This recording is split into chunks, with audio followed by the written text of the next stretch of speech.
Hello बच्चों, चलिए प्रश्न को पढ़ते हैं और समझते हैं। सदिश ए कॉमा बी तथा सी समान लंबाई के हैं, तो लंबाई तो इनकी समान है और इनको युग्मवार लेने पर ये एक बराबर कोण भी बनाते हैं। तो अर्थात ए बी बी सी और ए सी के मध्य का कोण भी बराबर है। यदि सदिश ए बराबर दिया है आई कैप प्लस जे कैप और सदिश बी का मान दिया है जे कैप प्लस के कैप, तो सदिश सी बराबर होगा। और विकल्प ए बी सी और डी, हमें चार विकल्प इस प्रश्न के लिए दिए गए हैं। प्रश्न को हल करने से पहले हम प्रश्न के लिए मुख्य अवधारणा यहाँ से लिख लेते हैं। तो प्रश्न के लिए मुख्य अवधारणा, जिसकी सहायता से हम इस प्रश्न को हल करेंगे। मुख्य अवधारणा में हम दो बातें लिखेंगे जिसकी जानकारी आपको होना चाहिए। सबसे पहले तो कि ए सदिश डॉट बी सदिश ये बराबर होता है ए का परिमाण, उसके बाद बी का परिमाण और कॉस थीटा। और कॉस थीटा थीटा क्या होता है? ए और बी के मध्य का कोण होता है।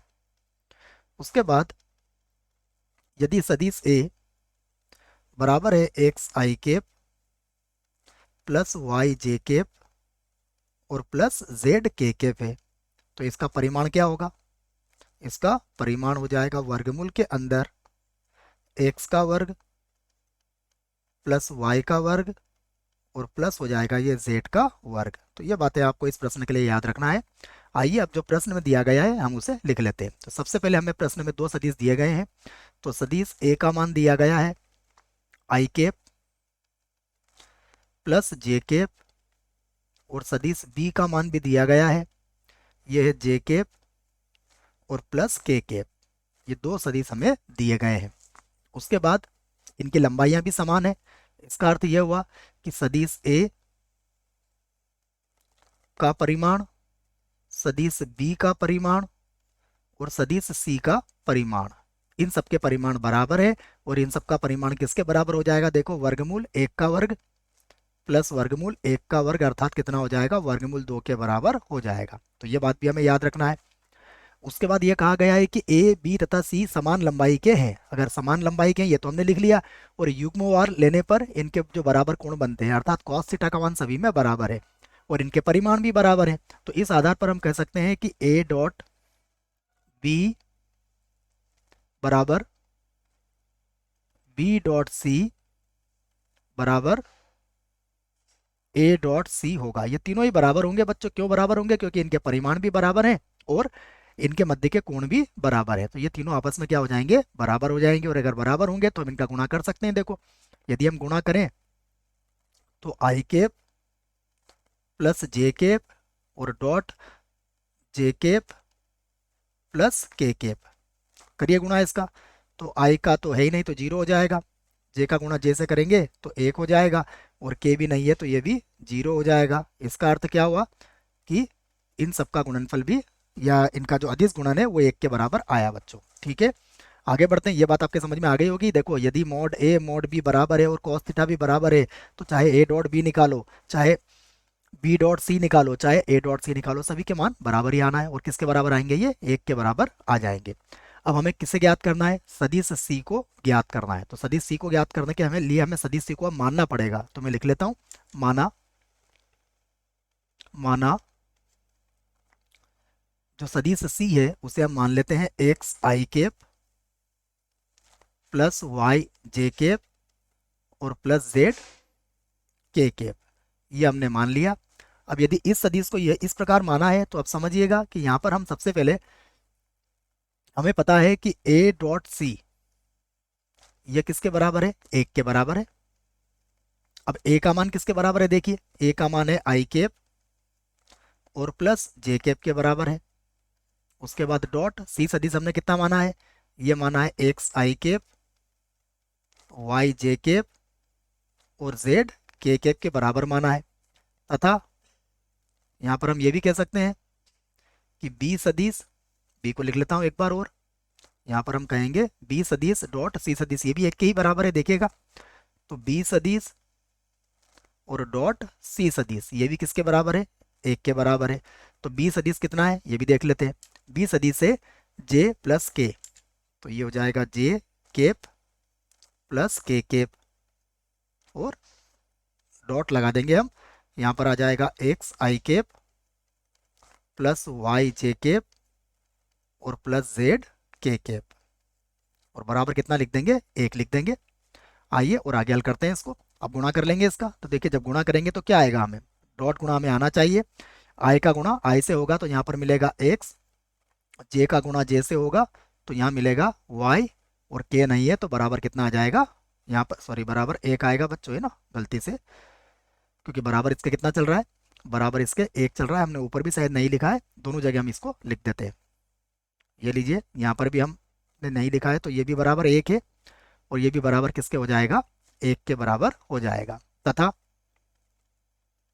यहाँ पर भी वही करेंगे हम, जे का गुणा ए आई तो है नहीं तो 0 हो जाएगा, और जे का वाई से करेंगे तो ये होगा वाई, उसके बाद ये हो जाएगा प्लस का जेड, और बराबर कितना हो जाएगा, ये बराबर हो जाएगा 1।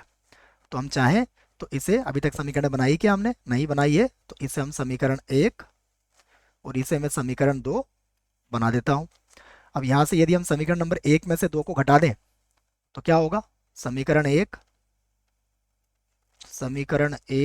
और माइनस कर दें इसमें से समीकरण 2 को मैं माइनस कर देता हूँ।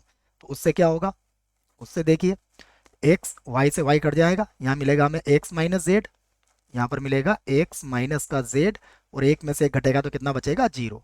तो इस आधार पर हम क्या कह सकते हैं कि एक्स किसके बराबर हो जाएगा, वाई के बराबर हो जाएगा। तो एक्स बराबर वाई हो गया हमारा, ये जानकारी भी हमें मिल गई। नहीं बच्चों, एक्स बराबर जेड होगा, है ना, वाई से वाई तो कट गया था। एक्स बराबर कितना हो जाएगा, यहाँ पर जेड हो जाएगा, इसे मैं समीकरण 3 बनाने वाला हूँ। तो एक्स बराबर जेड हो गया। यदि एक्स बराबर जेड है तो यहाँ से अब हम कुछ मानों को निकाल सकते हैं। देखो अब मैं एक बात और कहता हूँ कि पुनः एक बात और हमें दी हुई है कि जो c का मापांक है या c का जो परिमाण है वो किसके बराबर है, देखिएगा वो है वर्गमूल 2 के बराबर। ये प्रश्न को देखिएगा आप, यहाँ पर हमने इसको पहले ही ज्ञात कर रखा है।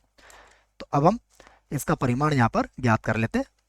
तो क्या होगा इसका परिमाण, देखिए ये होगा वर्गमूल के अंदर एक्स का वर्ग प्लस वाई का वर्ग प्लस जेड का वर्ग, और बराबर कितना हो जाएगा, वर्गमूल 2। अब इसके दोनों पक्षों का वर्ग कर देते हैं हम।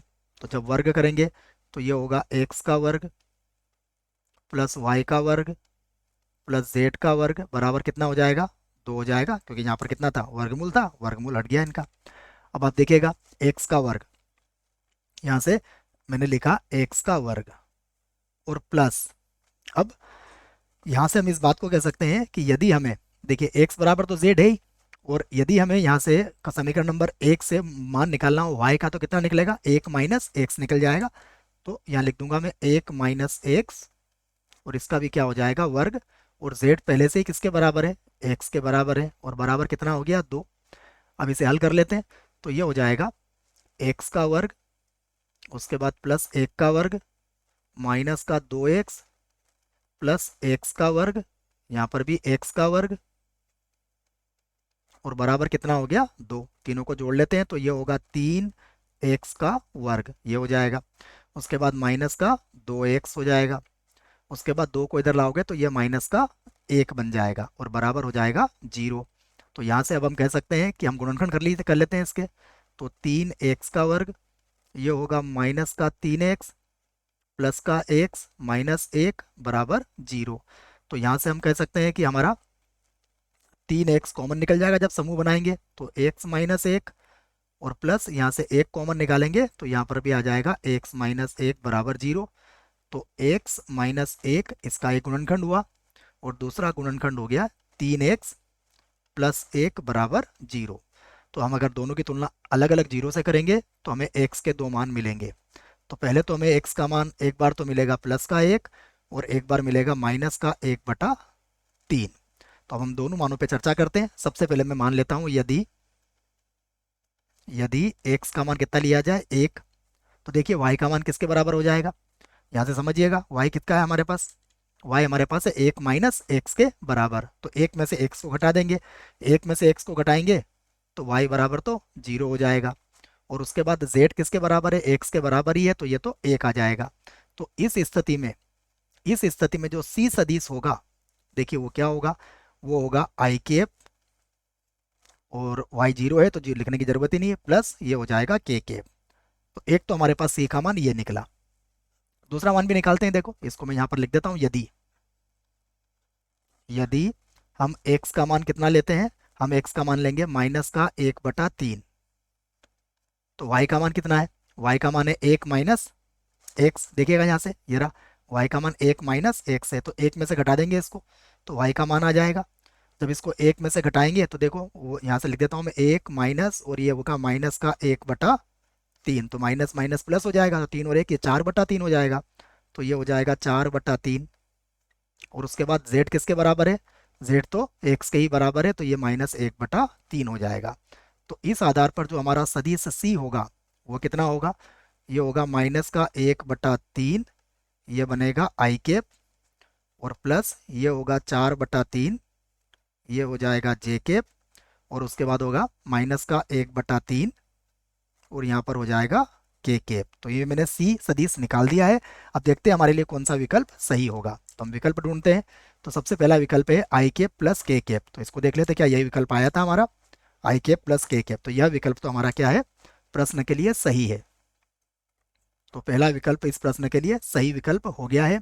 उसके बाद ये तो हो नहीं हो सकता, ये भी नहीं हो सकता, यहाँ 1/3 है, तो इसको देख लेते हैं हम। 1/3 के बाद यहाँ पर क्या बचेगा, -1 + 4 -1, तो दूसरा जो हमारा उत्तर आया था उसे देख लेते हैं। यदि मैंने यहाँ से -1/3 को या 1/3 को कॉमन लिया तो क्या मिलेगा मुझे, माइनस का आई प्लस का 4j और माइनस का के। इसको देख लेते हैं हम, यहाँ पर क्या है हमारे पास, माइनस का आई प्लस का 4j और माइनस का के, ये मिल चुका है। इसका अर्थ ये हुआ कि इस प्रश्न के लिए हमारा विकल्प डी जो है वह भी क्या है, सही विकल्प है बच्चों। इसको आप देख सकते हैं। तो ए और डी हमारे दो उत्तर यहाँ पर आए हैं। आशा करता हूँ आपको इस प्रश्न का उत्तर समझ में आया होगा। धन्यवाद।